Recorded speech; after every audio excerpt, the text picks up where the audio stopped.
There are 6 governors still in office, including Governors Thompson and myself, who are veterans of the 1989 National Education Summit called by President Bush.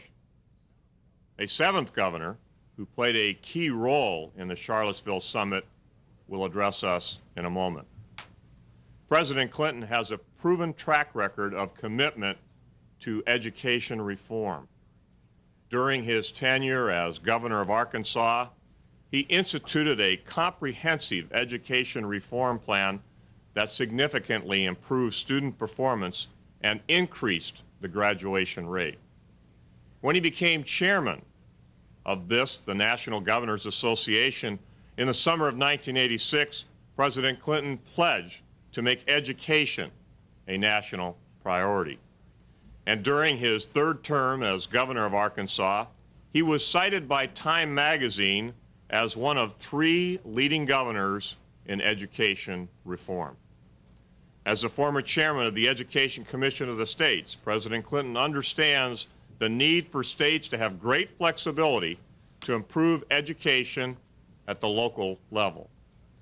The Clinton administration has made an unprecedented commitment to reform the federal role in education, granting the U.S. Department of Education the authority to waive regulations that interfere with local reform initiatives.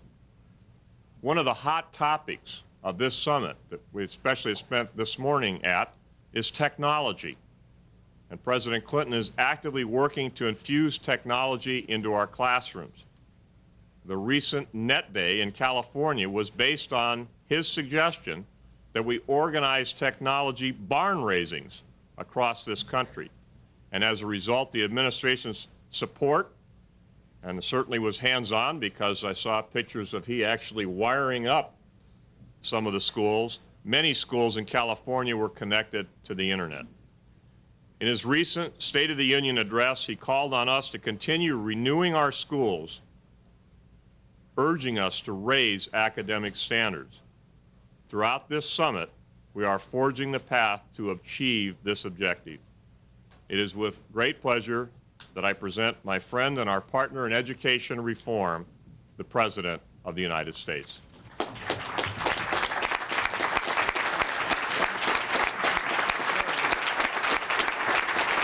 Thank you. Thank you very much. Thank you. Thank you. Thank you. Thank you very much. Thank you.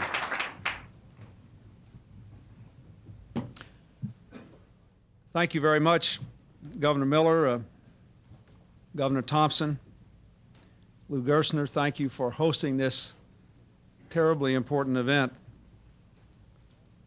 To all the governors and distinguished guests, education leaders and business leaders who are here, let me say that I'm also delighted to be here with the Secretary of Education, Governor Dick Riley. I believe that he and Governor Hunt and Governor Branstad and I were actually there for when the Nation at Risk report was issued, as well as when the Education Summit was held by President Bush. And I want to thank Secretary Riley for the work that he has done with the states and with educators all across the country, and I know that every one of you has worked with him, but I'm glad to have him here, and he's been a wonderful partner for me and I think for you.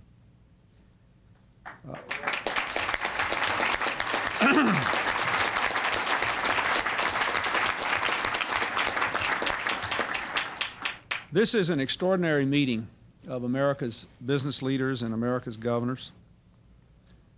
I know some have raised some questions about it, but let me just say on the front end, I think it is a very appropriate and a good thing to do. And I applaud those who organized it and those who have attended. The governors, after all, have primary, indeed constitutional responsibility for the conditions of our public schools. And the business leaders know well, perhaps better than any other single group in America, what the consequences of our failing to get the most out of our students and achieve real educational excellence will be for our nation. So I am very pleased to see you here doing this, and I want to thank each and every one of you. I also think you have a better chance than perhaps anyone else even in this season, to keep the question of education beyond partisanship and to deal with it as an American challenge that all the American people must meet and must meet together. All of you know very well that this is a time of a dramatic transformation in the United States. I'm not sure if any of us fully understands the true implications of the changes through which we are all living and the responsibilities that those changes impose upon us.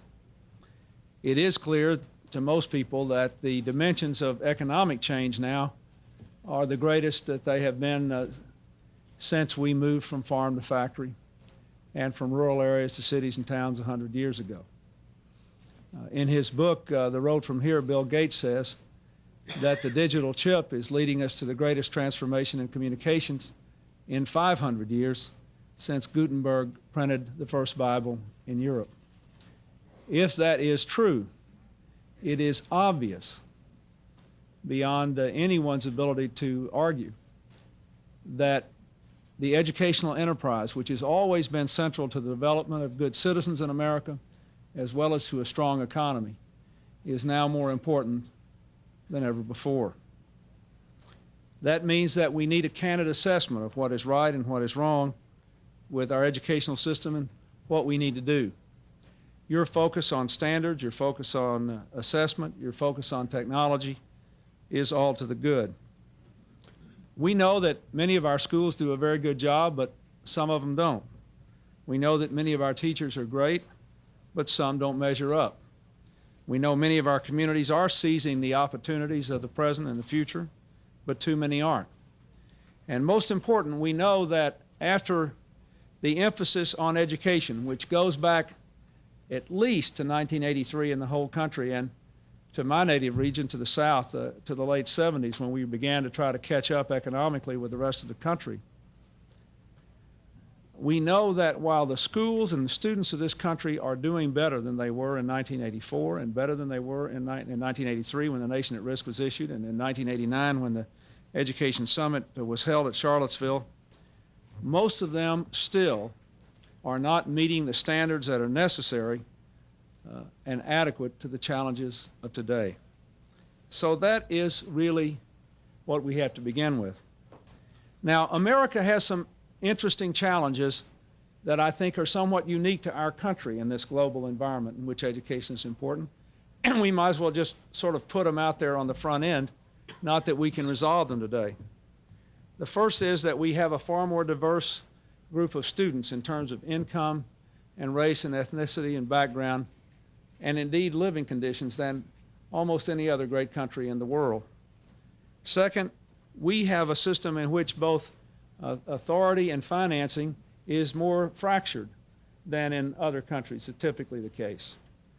Third, we know that our schools are burdened by social problems not of their making, which make the jobs of principals and teachers more difficult. And fourth, and I think most important of all, our country still has an attitude problem about education that I think we should resolve, that is even prior to the standards and the assessment issue. And that is that too many people in the United States think that the primary determinant of success in learning is either IQ or family circumstances instead of effort. And I don't. And I don't think any of the research supports that. So one of the things that I hope you will say is, in a positive way, that you believe all kids can learn, and in a stronger way, that you believe that effort is more important than IQ or income, given the right kind of educational opportunities, the right kind of expectations.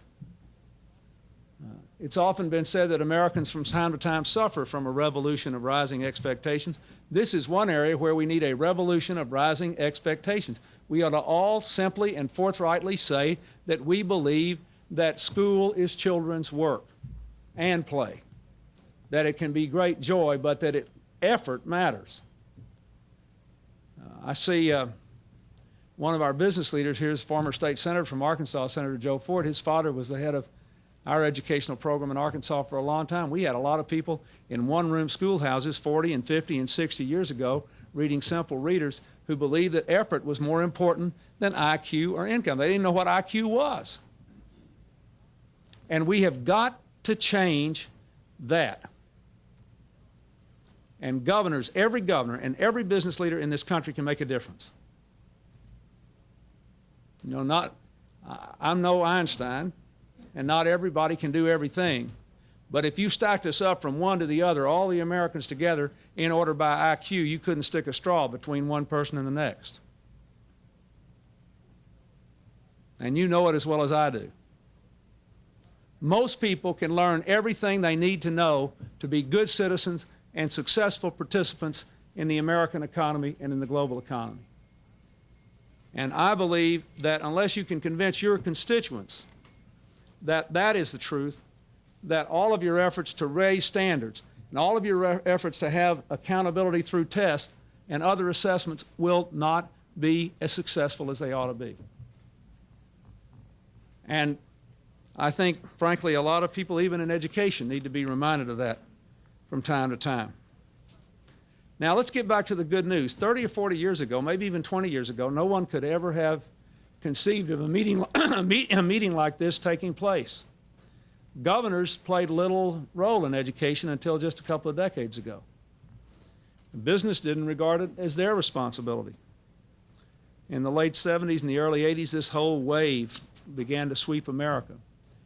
And one important positive thing that ought never to be overlooked is that the business leadership of America and the governors of this country have been literally obsessed with education for a long time now. And that's a very good thing.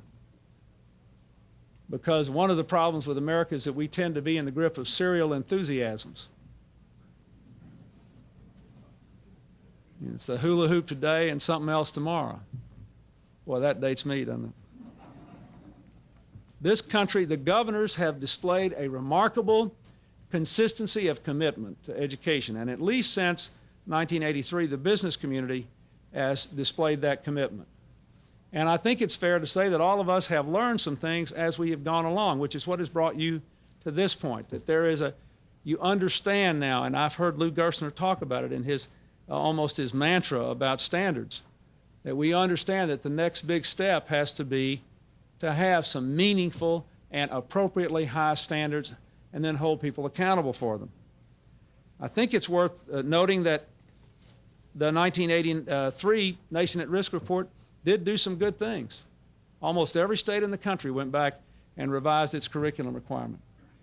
Many revised their class size requirements. Many did other things to upgrade teacher training or to increase college scholarships or to do a lot of other things. In 1989, I was privileged to be in Charlottesville working with Governor Branstad and with Governor Campbell, primarily as we were trying to get all the governors together to develop the statement at the Education Summit with President Bush. And that was the first time there had ever been a bipartisan national consensus on educational goals. The realization was in 1989 was that 6 years after A Nation at Risk, all these extra requirements were being put into education, but nobody had focused on what the end game was. What do we want America to look like? It's worth saying that we wanted every child to show up for school ready to learn, that we wanted to be proficient in certain core courses and we're willing to assess our students to see if we were, that we wanted to prepare our people for the world of work, that we wanted to be extra good in math and science and to overcome our past deficiencies. All the things that were in those educational goals were worth saying.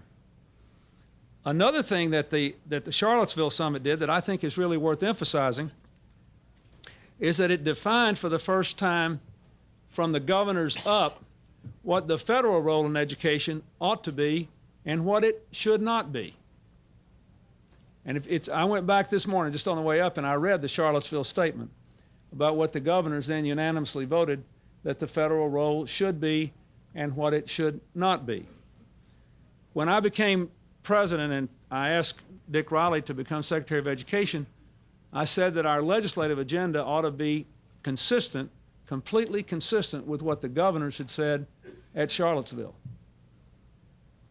So, for example, the governor said at Charlottesville, the federal government has a bigger responsibility to help people show up for school prepared to learn.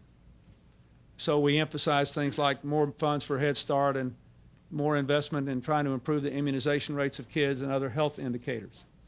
And more responsibility for access to higher education. So we tried to reform the student loan program and invest more money in Pell Grants and national service and things like that.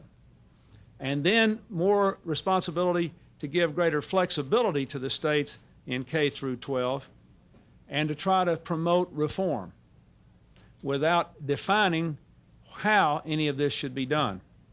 And so that's what Goals 2000 was about. We tried to have a system in which states and mostly local school districts could pursue world-class standards based on their own plans for grassroots reform. And we overhauled the Elementary and Secondary Education Act, and we redid Title I to do one thing that I think is very important.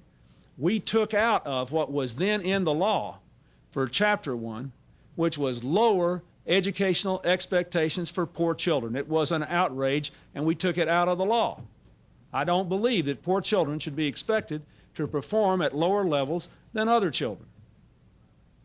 And Dick Riley, since he has been Secretary of Education, has cut federal regulations over states and local school districts by more than 50%.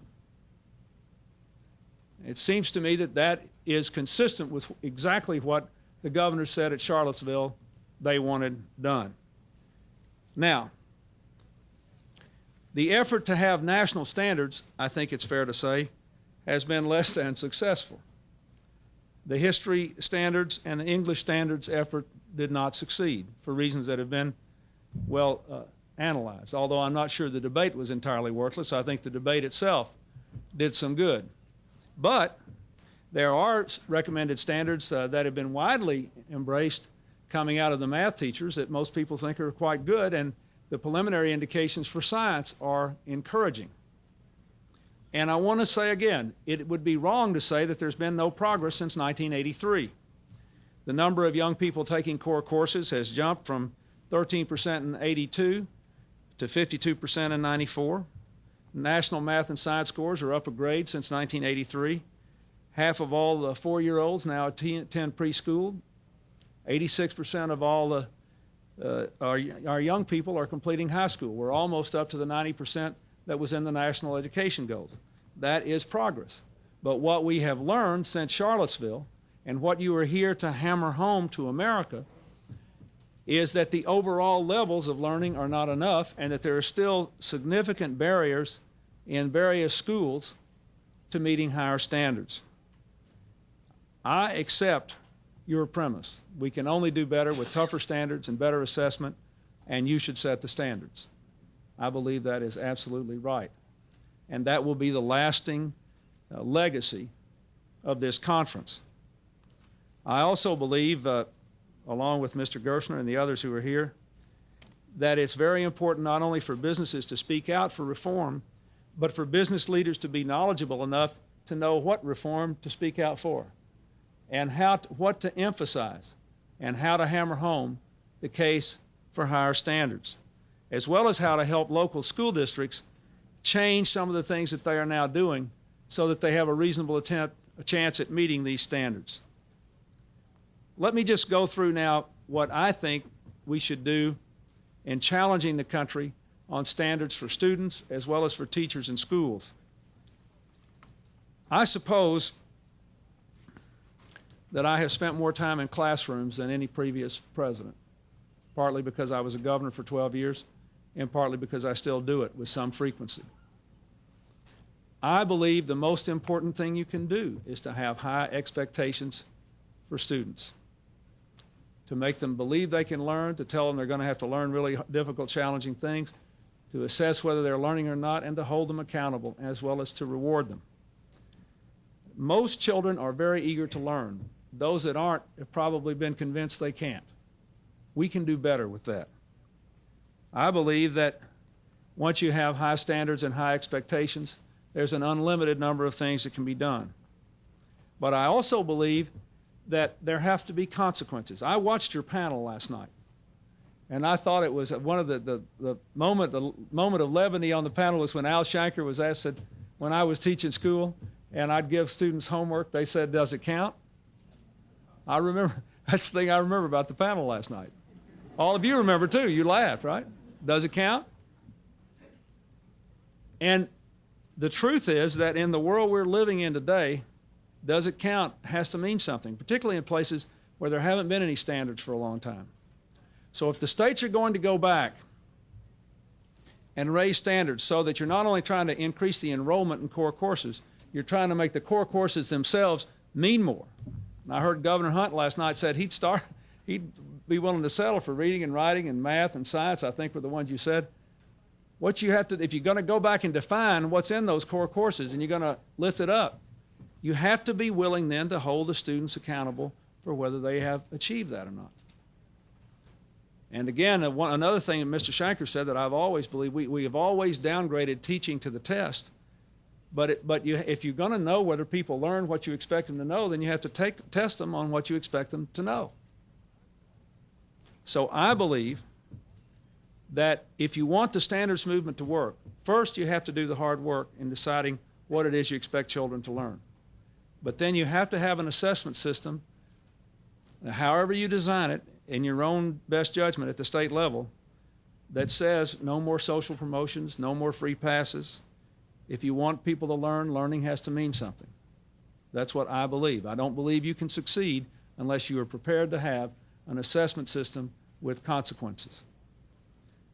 In Arkansas in 1983, when we redid the educational standards, we had a very controversial requirement that young people pass the 8th grade test to go on to high school. And not everybody passed it. We let people take it more than once. I think it's fine to do that.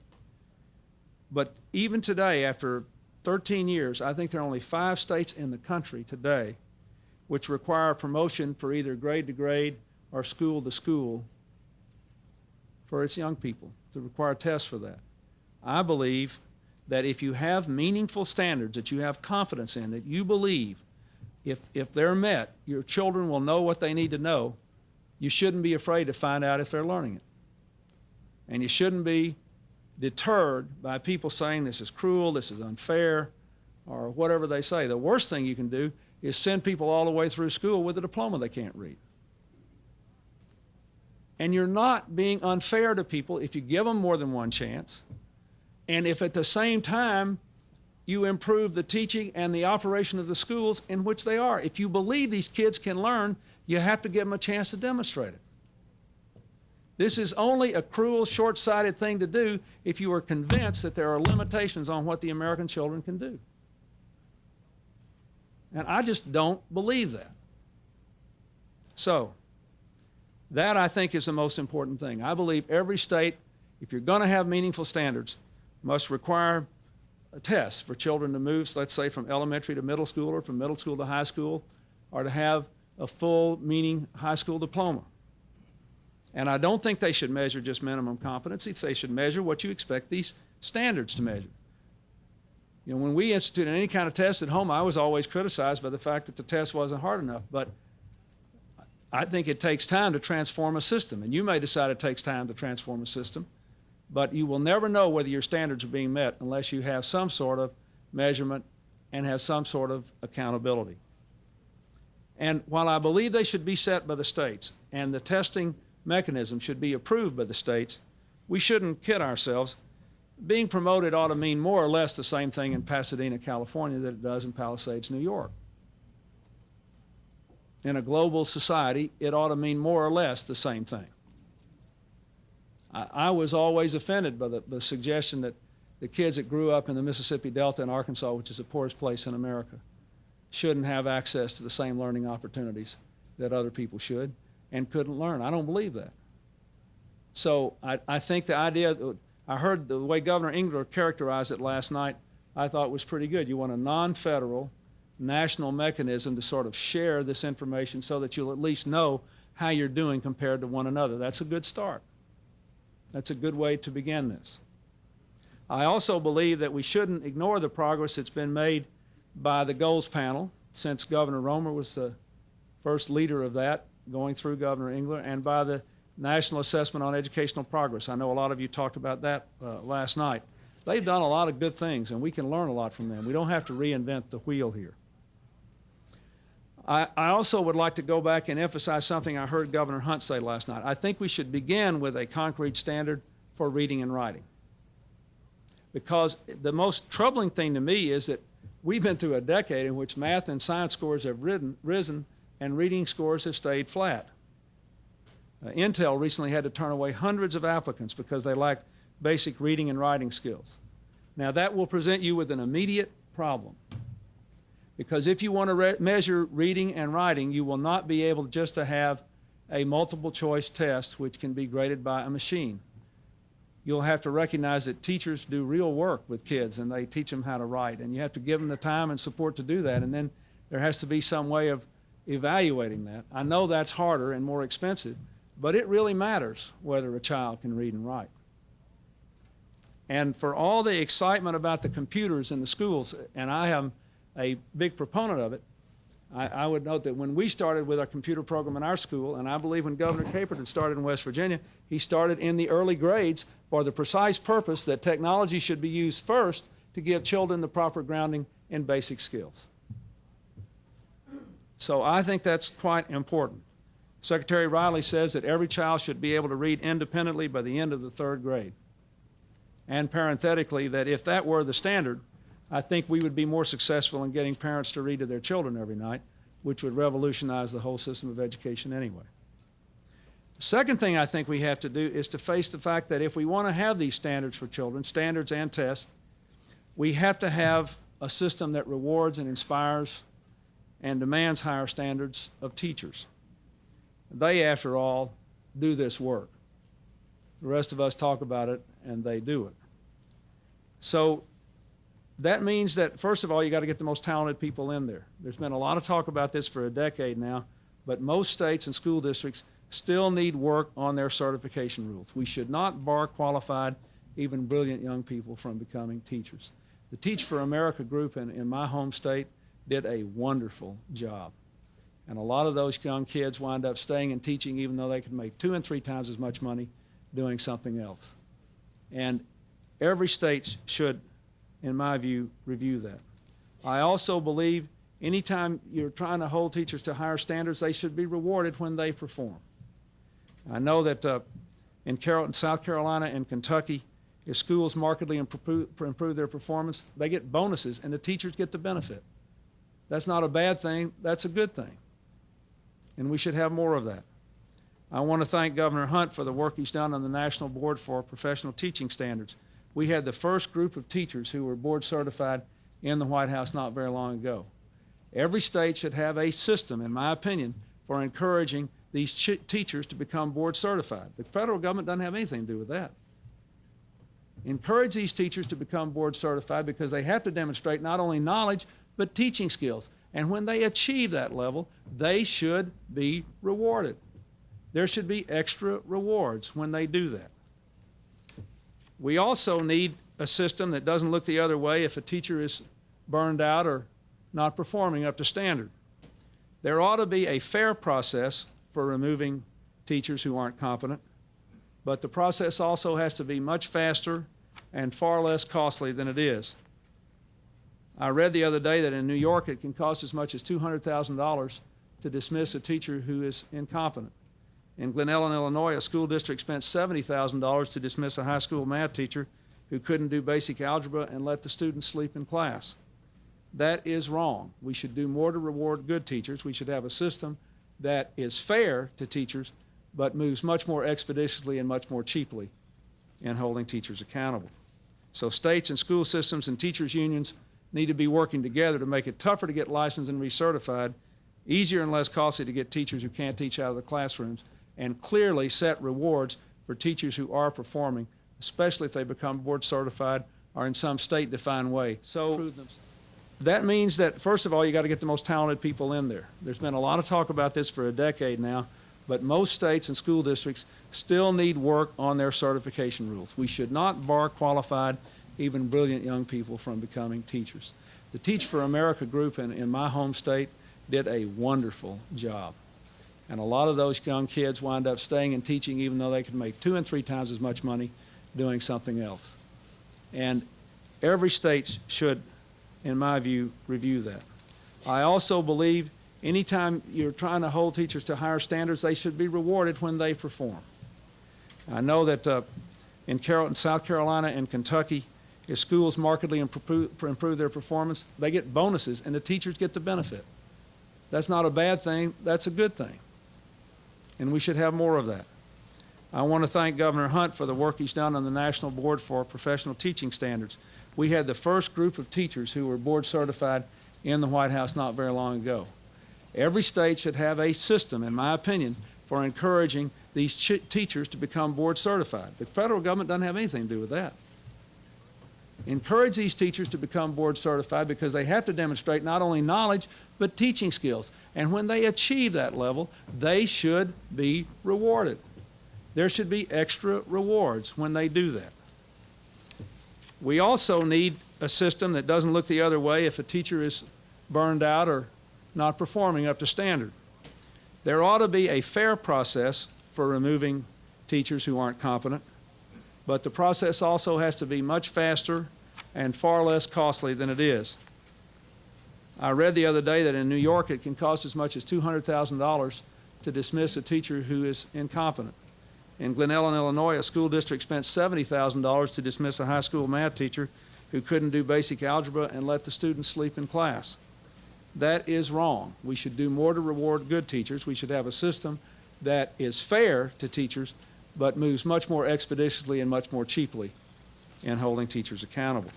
So states and school systems and teachers' unions need to be working together to make it tougher to get licensed and recertified, easier and less costly to get teachers who can't teach out of the classrooms, and clearly set rewards for teachers who are performing, especially if they become board certified or in some state-defined way prove themselves excellent.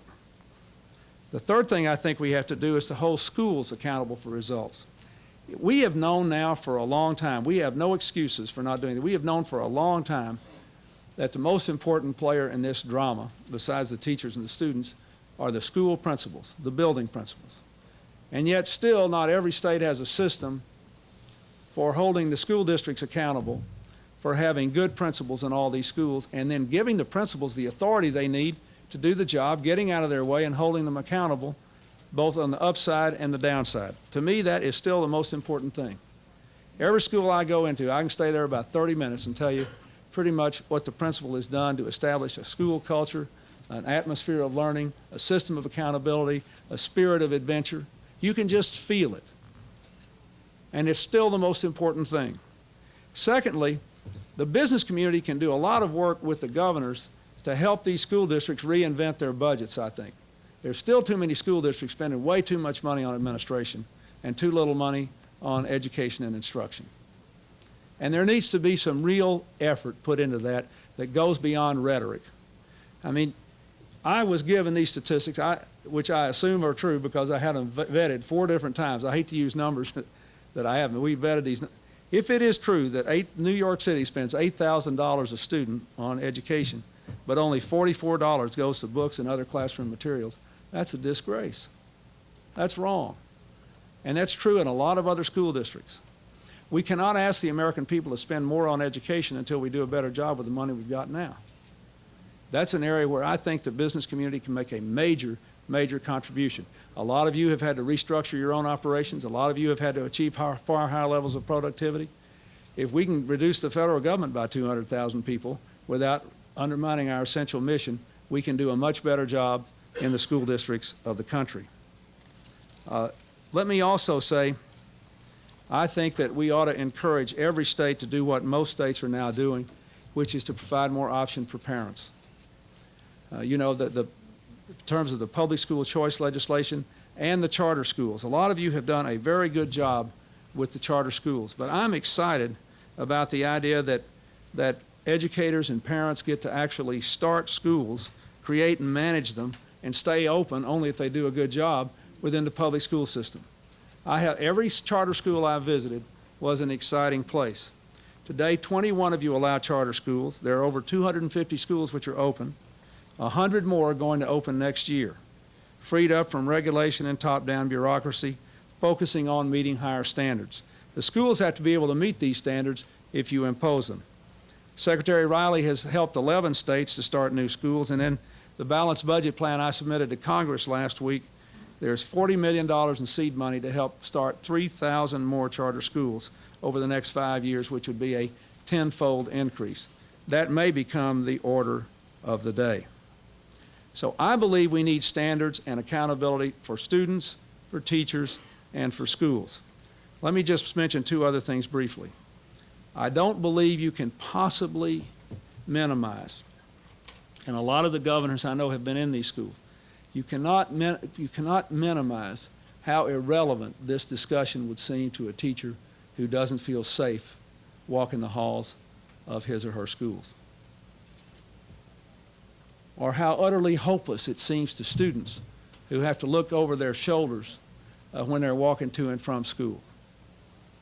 And so I believe that we have to work together to continue to make our schools safe and our students held to a reasonable standard of conduct as well. You know, we had a teacher in Washington last week who was mugged in a hallway by a gang of intruders, not students, a gang of intruders who were doing drugs and didn't even belong on the school grounds.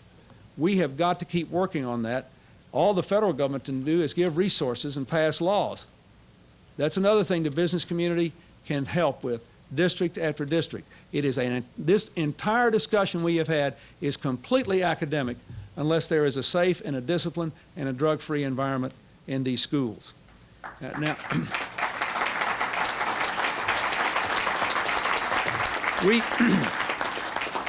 we passed the Safe and Drug-Free Schools Act, the Gun-Free Schools Act. We supported random drug testing in schools. We have supported the character education movement. We've almost ended lawsuits over religious issues by the guidelines that Secretary Riley and the Attorney General issued showing that our schools don't have to be religion-free zones. We have worked very hard to help our schools do their job here. The next thing I hope we can do, all of us in this regard, is to work to help our schools stay open longer. Our budget contains $14 million for helping people set up these community schools to stay open longer hours. But remember that 3 in the afternoon to 6 in the evening are the peak hours for juvenile crime, and all that comes back into the schools. So I think that's another thing we really need to look at. A lot of these schools do not have the resources today to stay open longer hours, but they would if they could. And one of the primary targets I would have if I were a local leader trying to redo my district school budget is to reduce the amount spent on administration so that I can invest more money in keeping it open longer hours, especially for the latchkey kids and the other kids that are in trouble that don't have any other place to go. So that's something that I think is very important. Finally, let me just echo what Governor Miller said about the technology. We did have a barn raising in California, and we cooked up actually more than 20% of the classrooms to the internet on a single day. But we need every classroom and every library and every school in America hooked up to the internet as quickly as possible. We set a goal as the year 2000. We could actually get there more quickly. I proposed that in the budget a $2 billion fund to help the communities who don't have the money to meet the challenge, but every community, every state in America at least, has a high-tech community that could help get this done. The Congress passed a very fine Telecommunications Act that I signed not very long ago, which gives preferential treatment to people in isolated rural areas or inner city areas for access to schools and hospitals. So the infrastructure, the framework is there. Anything you can do to help do that, I think, is good, because if the educators use the technology in the proper way. And I'll just close with this example. I was in the Union City School District in New Jersey not very long ago. That school district was about to be closed under the state of New Jersey's school bankruptcy law, which I think, by the way, is very good, holding school districts accountable, and they can actually lose their ability to operate as an independent district in New Jersey, and the state takes them over if they keep failing. There were a lot of first-generation immigrant children in that school. It was basically a poor school. Bell Atlantic went in and worked with others. They put computers in all the classrooms. They also put computers outlets in the homes of a lot of these parents. And I talked to a man who came here from El Salvador 10 years ago who's now emailing his child's principal and teacher to figure out how the kid's doing. But the bottom line is the dropout rate is now below the state average, and the test scores are above the state average in an immigrant district of poor children, partly because of the technology, and partly because the business community said, hey, you kids are important, and partly because the place has good principal and good teachers. But I do think that the business community, if you look at the technology as an instrument to achieve your higher standards and to infuse high expectations into the community and to give the kids the confidence they need that they can learn, then this technology issue is a very important one. Well, that's what I hope we'll do. I think we ought to have the standards. You should set them. We'll support you however you want. But they won't work unless you're going to really see whether the standards are being met and unless there are consequences to those who meet and to those who don't. I think you have to reward the good teachers and get more good people in teaching, and then we have to facilitate the removal of those who aren't performing. I think the schools need more authority and should be held more accountable. And we've got to redo these central school budgets until we have squeezed down the overhead costs and put it back into education.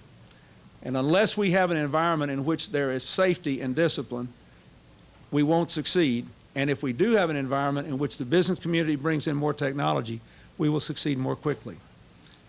I believe that this meeting will prove historic. And again, let me say, I thank the governors and the business leaders who brought it about. In 1983, we said we've got a problem in our schools. We need to take tougher courses. We need to have other reforms. 1989, we said we need to know where we're going. We need goals. Here in 1996, you're saying you can have all the goals in the world, but unless somebody really has meaningful standards and a system of measuring whether you meet those standards, you won't achieve your goals. That is the enduring gift you have given to America's school children and to America's future. The governors have to lead the way. The business community has to stay involved. Don't let anybody deter you and say you shouldn't be doing it. You can go back home and reach out to all the other people in the community, because in the end, what the teachers and the principals, and more importantly, even what the parents and the children do, is what really counts. But we can get there together. We have to start now with what you're trying to do. We have to have high standards and high accountability. If you can achieve that, you have given a great gift to the future of this country. Thank you very much.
More specifically, yes.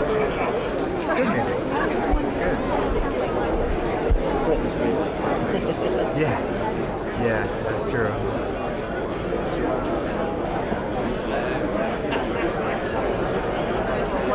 Flash, just talking about it too. Flash there. Go way back. Gee, I wonder why.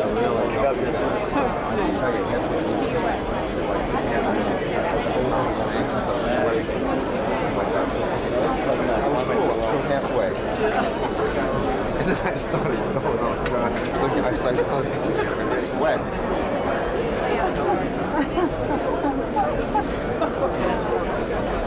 Yeah, I was pretty good at maybe blocking for a while. And then just got well, let's start. I want to start fine. Go already,